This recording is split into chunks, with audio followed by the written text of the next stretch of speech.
stories that are both a delight to read and to hear. Snow Alligators. It was January the 5th, at about 3:45, when it started to snow, then a little bit more. By early the next day, there was nearly 3 feet. It covered the ground with a thick, frozen sheet. The school was closed, no need to attend, and travel on roads they did not recommend. Johnny Alexander McCrory was stuck in the house, he was told, not simply because of the snow outside, but mostly because of his cold. He caught it from Janie Tremaine, who caught it from Susan Blundane, and something most strange, never happened before, all the children in town had caught it, all 104. So, if snow hadn't fallen that day, they would all have stayed home anyway.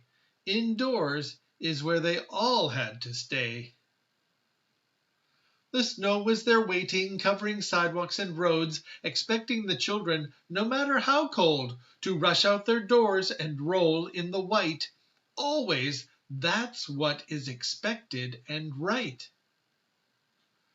Keeping indoors inside from the weather, no one was out playing together. Not having snowmen, castles, or forts was breaking the rules of winter, all sorts. Rules are rules, no matter how silly, even when weather outside is so chilly. Johnny knew that the town had troubles ahead. "We must build our snowmen," that's what he said. "Only we kids build them just right, the kind that give alligators a terrible fright." He warned the whole town from the very first flake that not having snowmen is a mistake. If there's no snowmen to guard and protect, snow alligators you can always expect. Snowmen look fierce and tall from down below and keep away alligators just like a scarecrow. No snowmen were built. Outside was too cold. That's what they say. That's what we were told.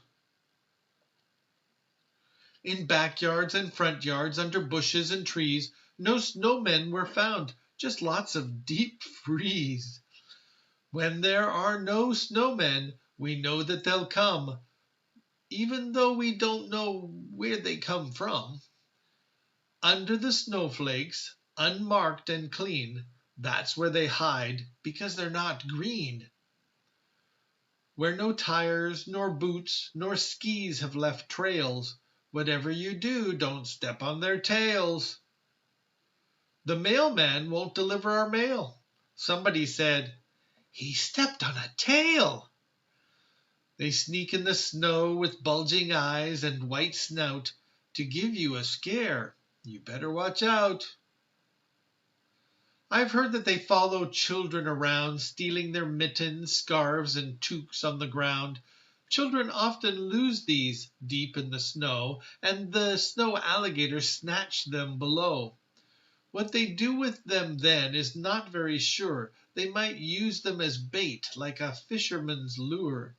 Some say, "They come looking for me or for you, just to put us into snow alligators' stew." Johnny Alexander McCrory was over his cold very quick. I think that he may not have been very sick.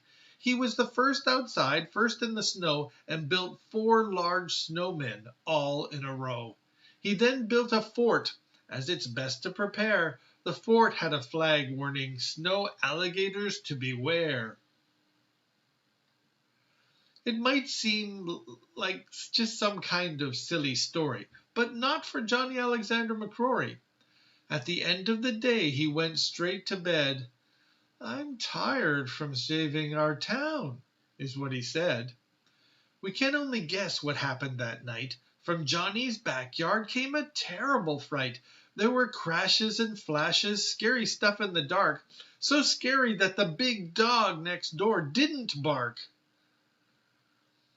The very next morning, in the snow there were hundreds of toques, scarves, and 1 small mitten.